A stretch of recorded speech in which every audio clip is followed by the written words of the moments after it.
Hello.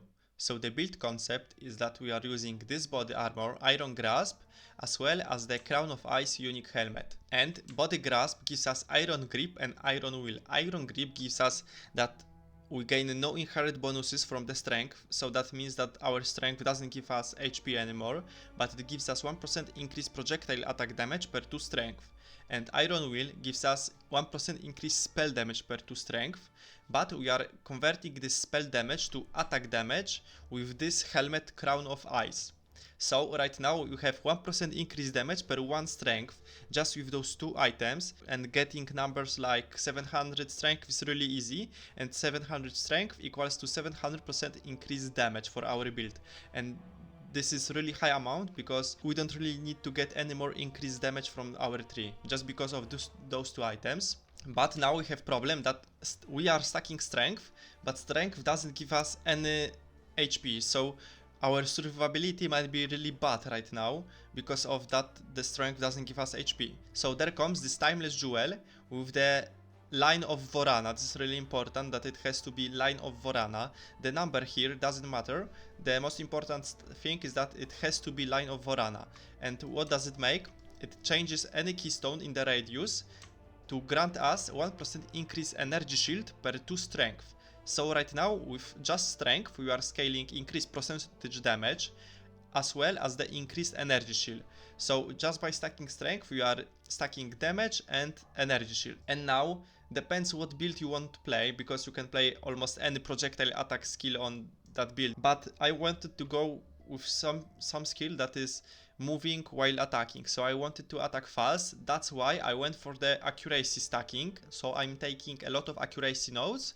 I'm using the Whirling Slash for moving, and I have Lycosite shield on my offhand that makes my accuracy rating is double. So for the weapon I'm using Sky Sliver, and it is the best attack speed spear in the game that you can get right now. And mine is actually really good because I bought mine non-corrupted and I corrupted it myself and then got the corruption for the increased attack speed. But this might be pretty expensive and hard to get, so just don't go for the exact same that I have. You can buy one with the 2 rune sockets or even 1 rune socket and high increased attack speed here on the affixes, and you'll be fine. You don't need to have exact same that I have right now. For the offhand I went with the Lycosite because it gives me accuracy rating is doubled. And if you are on lower budget, and like right now my accuracy on the Whirling Slash is 52,000 with Lycosite, but if your accuracy with Lycosite on is like 30,000, then I would suggest you to pick the Dance with Death keystone. It will be better for you in terms of attack speed, and you will just have to drop Lycosite and just pick it up. Pick the Dance with Death keystone. And when you get to the point that you have like 40,000 or more accuracy rating with Lycosite, then Lycosite is actually better than Dance with Death. Next, chest and the helmet is items that I told in the introduction. So Crown of Ice gives us increases and reductions to spell damage, also applies to attacks, and Iron Grasp gives us Iron Grip and Iron Will, and this gives us all the increased damage that you have in that build. So this chest with that helmet is really important. Then for the neck we are using Astra Mantis, because Astra Mantis is really good if you want to scale any attribute. It gives us the most attributes that you can get, and I tried rare amulets in the PoE and almost none of them were better, and the Astra Mantis is really cheap right now, and you don't have to craft some hard items to make, because maybe a better item might be something like with energy shield, level of all projectile skills and things like that, but that might be hard to craft and not even that better. So just go with the Astra Mantis, and if you are going with Astra Mantis, we can also use the Hand of Wisdom and Action Gloves. They are really good for that bit, because as you can see right now my attributes are pretty high right now, all of 3 of them. And with the Hoa I tried other gloves, rare gloves on the PoE, like triple runes gloves with 100% increased effect for the huge attack speed, and even that gloves are worse than the Hoa. Then belt. This belt is really important because that's the only way that we are regenerating our energy shield right now. There are also gloves that gives you that the life leeches applies to energy shield. They are okay, but I just wanted to have more damage and attack speed with Hoa. Okay, now ring, and ring is pretty important for that build. You 100% want to get strength on your ring, then accuracy or dexterity or both, like in my case, to maximize attack speed. Then you can get all attributes, intelligence or resistances for the suffixes, and for the prefixes, as I told before, accuracy rating and then some damage to attacks. Actually, lightning is the best, but you can go with any fire, physical or cold. Just get any of those and you'll be fine. And the best is to then just use the Calandra's touch to reflect the opposite ring, and we are just having like 2 of those rings. Or if you have, because Calandra's touch is like 15 divines right now, so let's say if your ring costs you like 6 divines and you can get another one for 10 divines, then it's better to get 2 other rings. But if your ring costed like 30 divines or something, that is really good ring and you really can't get a cheaper one, then just use the Calandra's touch. For the boots, I just wanted 3 rune sockets and increased effect of the socketed items. But if your budget is lower, just go with the triple resistances boot and some energy shield, because getting flat energy shield is really important also for us, because we have a lot of increased energy shield, but it's hard to get some flat energy shield, because as you can see, almost every gear piece is unique for us. That's why pure energy shield boot with resistances are really good. If you have higher budget, you can go for boots like mine with the intelligence, increased effect of socketed items, huge energy shield and 3 rune sockets. And then for the rune sockets, the best is to socket strength runes or the resistances if you have still problems with them, like I had to put 1 all elemental resistances rune in that. Okay, now weapon set 2. On this set we are casting our twisters, so here we doesn't care about the attack speed, we are going just for the full damage. And I'm using the Sacred Flame Shrine Scepter, and actually you can get scepters like for the few exalted orbs that are almost the same power for us. So this scepter is not required, you can go with the cheaper one. I just bought it because I had a lot of currency to spend on that build. So for the weapon, most important thing is to get high critical hit chance, because twisters, we are going for crit on twisters. This is really important to get high critical hit chance. Then you want to get +4 to level of all attack skills. Then onslaught. Onslaught actually is really good, but it's not required, like do damage. It gives us just more speed, which is good, but it's not required. So if you can, go for the weapon with onslaught. If not, just ignore it and go for it later. And for the prefixes, actually the best prefixes would be triple flat elemental damage, so fire, lightning and cold damage. But as you can see, I've got physical and fire, so that weapon is not even that good, yet I still can one-shot any boss in the game. But if you want to go for the perfect weapon, you would like to go for the triple T1 elemental damage, and the suffixes actually are perfect on this weapon. And now for the items that I change. So at this point, I spent like 150 divines on that build right now, without the headhunter. It's like 150 divines for the gear, for the jewels and everything else. And my damage is just... the damage is just overkill for the maps and the bosses.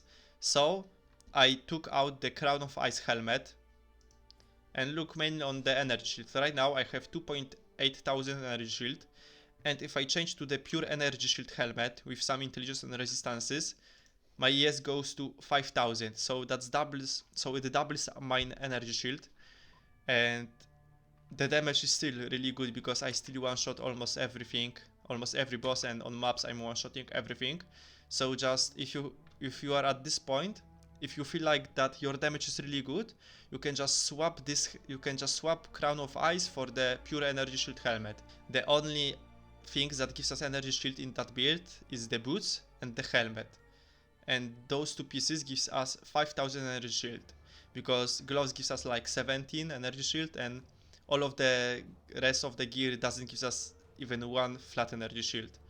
So getting really high energy shield on helmet and boots is really important. And if you have this damage that I have right now, we don't even need that helmet. But I still wanted to mention that helmet because it was something that I wanted to make a build around this helmet and the chest, but the damage turned out to be so good that we doesn't even need that helmet, because just the iron grip gives us the amount of damage that we need to kill everything, so we don't need to utilize iron will from the chest. But if you have lower budget and your damage is not too good, you can either play with that helmet all the time, it's still pretty okay with that amount of the energy shield, or just equip it on the bosses. So for the gems, and all of the gems are on the mobility side, I will just talk quickly about the weapon swap and how it works, and how we are capping our resistances, because as you can see I'm not capped right now. So we are setting that Whirling Slash is only usable on weapon set 1, and twisters are only on weapon set 2. This is really important because we are using Rigvald's Ferocity on the Whirling Slash, and it is in the weapon set 1. It gives us 20% more attack speed. That's really important. That's why we want to have Whirling Slash weapon set 1. Other supports, you can just look out on them at the mobalytics. Then twisters, weapon set 2. And actually for the supports, I want to talk quickly about them, because right now I'm using Salvo, Projectile Acceleration, Inevitable Critical, Garuk Han's Resolve, and the Rakiata's Flow.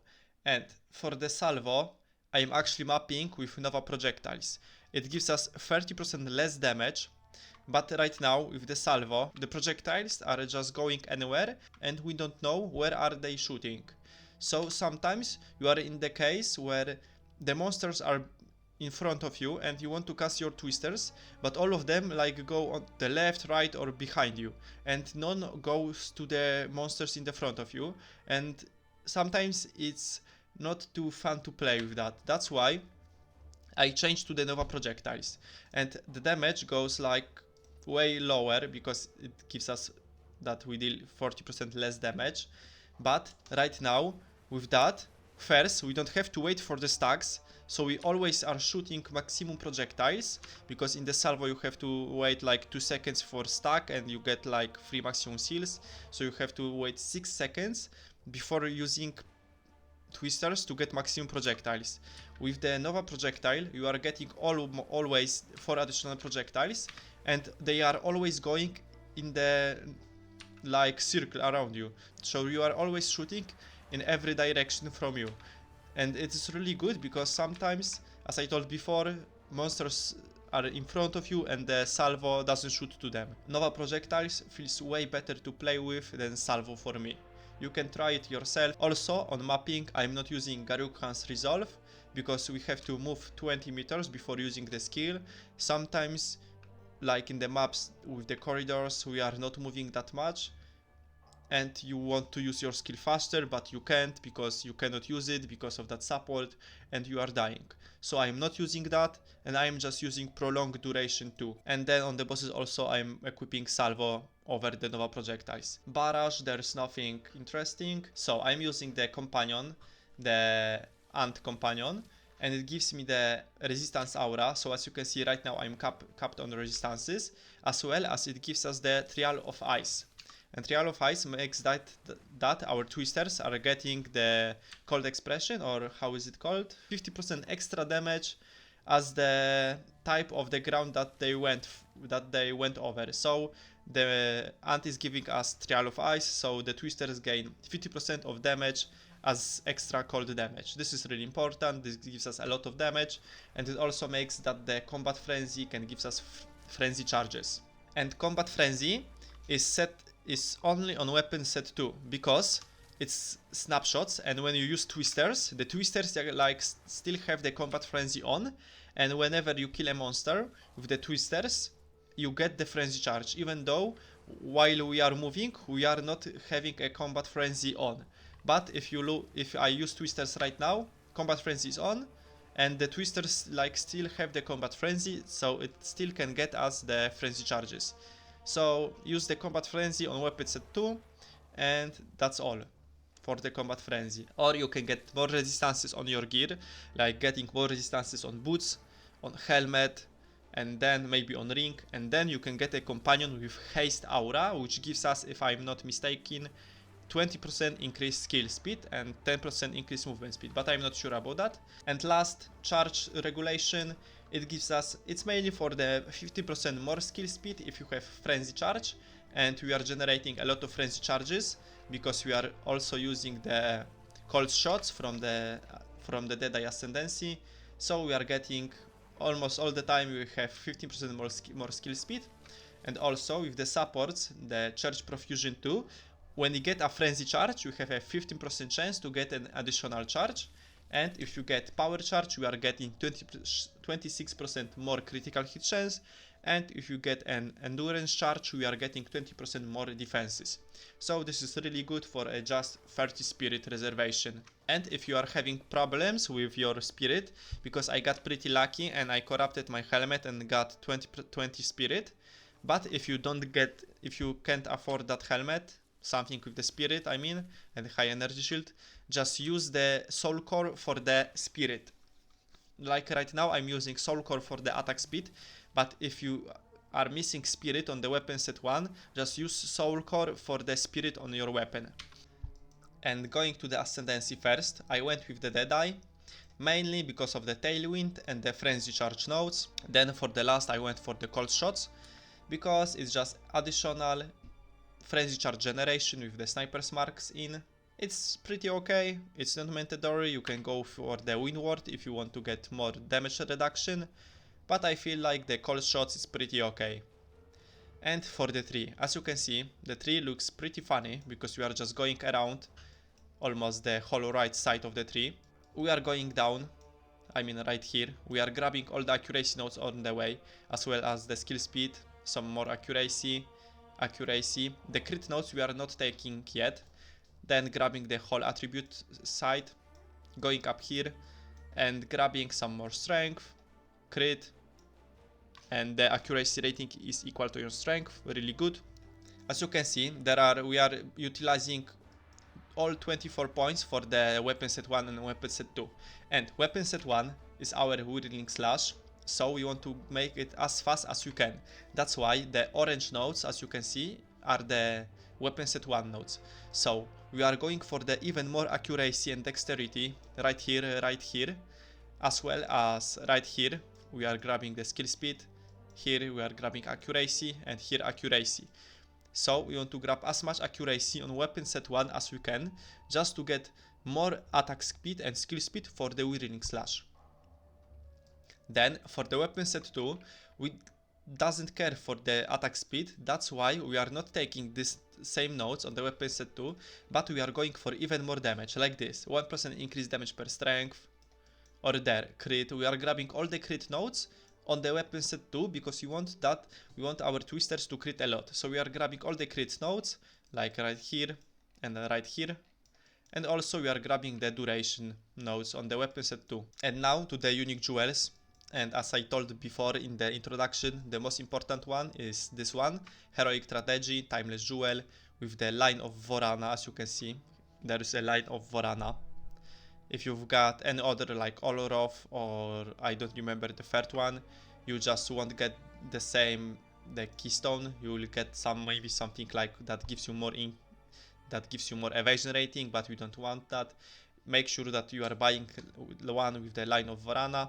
And then you will be getting a black scythe training that gives us 1% increased energy shield per 2 strength. Okay, and the other unique jewels are not mandatory but are really good. So first unique jewel, Heroic Strategy, then you want to buy 3 Grand Spectrums, and each one of that gives us 4% elemental resistances per socketed Grand Spectrum, and the limit is 3 of them, so you are getting 12% elemental resistances per one. That gives us 36% elemental resistances for 3 of them. And now if you've got the Heroic Strategy and Grand Spectrums, you want to go for this one, Against the Darkness, with increased strength, and then you can go for the maybe increased dexterity, will be good also, or some extra damage. You don't have to get a cold one, you may go with the fire or the lightning. And the best place is right here, because you got the 3 big nodes from it. Heart of the Well, right there, with I think that's the best one you can get, the double damage as extra